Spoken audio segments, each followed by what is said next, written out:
Here's a little cool workflow that I've built to find a semi-obscure data point, which in this case is assets under management for asset investment companies. That's a data point that is publicly available, but not in a sense like, for example, a headcount, where you can just pull that from LinkedIn or where you can pull it from any of the data providers. That's just too obscure for that, and it's like somewhere out there. So the solution for this is a wonderful feature in Clay, which is the Claygent. My description, not theirs, but I would describe it as an LLM-enabled AI-powered web scraper, web agent. So you can basically tell a web scraper certain actions to do and certain things to look for, certain actions to take and certain things to look for. And what specifically enables this workflow in a reasonable budget is that I can use the cheapest Anthropic model for all of that, which is a huge difference. If you would use GPT 3.5 or even especially GPT-4, then it just gets too expensive. When you pay 50 cents per row, that is just not fun for almost 1,000 rows that I got here. So you need to find those insights, those data points without breaking the bank. And here's some confusion that I encounter. At least once a day, I get this question about LLM models and which one to use, which is never a blanket answer. But there's a big difference between ingesting data and language and producing it. And when you produce language, then you probably want to use the more expensive models because they are just that much better at producing language, which doesn't sound too AI-y. But in the use cases I mostly focus on, it's about directing an agent to gather data. And for that, absolutely everything that's not a haiku, I would say, is the wrong model. It's fantastic for that. And since last week, you can use that model in the Claygent, which makes a huge difference and unlocks workflows like this. So this is the clean version.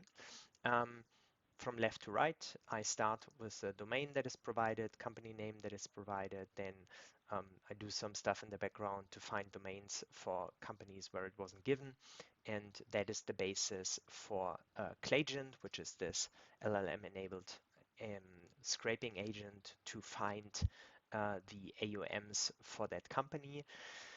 Something that I think maybe is a little counterintuitive is that I'm not using a formula to extract that value, which you could do. The output is structured in a way that you can use a formula, but what I can additionally do is transform the how you name the names of the values. So for example, here the 6.8 billion is abbreviated BB, and I don't want that. I want 6.8 billion, and you see that in all other instances where the output is just so much more neat, and that is just more pleasant to the human reviewer who will see this in the end.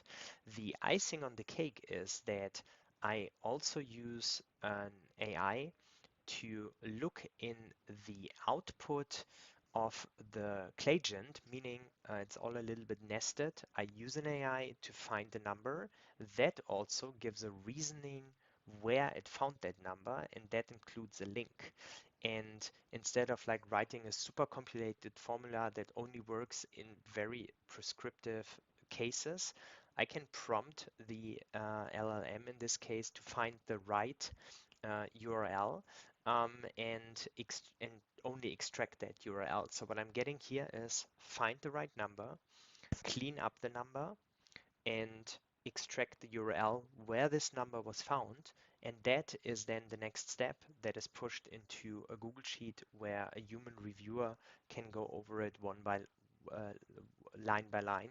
And because they are an expert in the field, it will make sense to them. They don't have to do all the research up front. They can just go over a list and say, oh yeah, BlackRock 500 million doesn't make sense. That must be trillions. And actually the result this list gets is correct, but this is the work that is then done by the human reviewer. But I really want to call out how this would be possible, but it probably wouldn't be done with more expensive models. And I get it, this is a super dynamic space. Maybe GPT-4 will be as cheap as Haiku is today, but that's besides the point. There will always be a cheaper model with really good results for this. And I want to definitely encourage anyone who's in the space to experiment with that. And speaking of experimentation, a little peek behind the curtain. This is actually the, oh no, this is the domain build view. The AUM build view, I use views in Clay to keep my workflows neat so I don't get overwhelmed with all the stuff that is in there. But just to show from the clean version, which just has the result columns, there's so much experimentation happening. So I start with a prompt, and the prompt is okay, but it can be improved. Then I use another version, and this is better. Then I create another version, and this gets worse. And this is like how the story goes. I tried different approaches. I also scraped the websites, pointed an AI towards those websites to see if the data has been scraped that didn't turn out to work so well. Um, and here are a few more experimentations also with OpenAI models to find the correct assets under management value.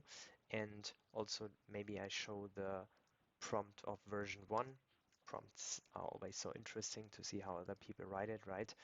So here you can see I use Claude as API integration or as model, and then the standard thing, giving it some context, uh, telling the model that it should not jump to its work, but like really be careful to read the instructions completely first.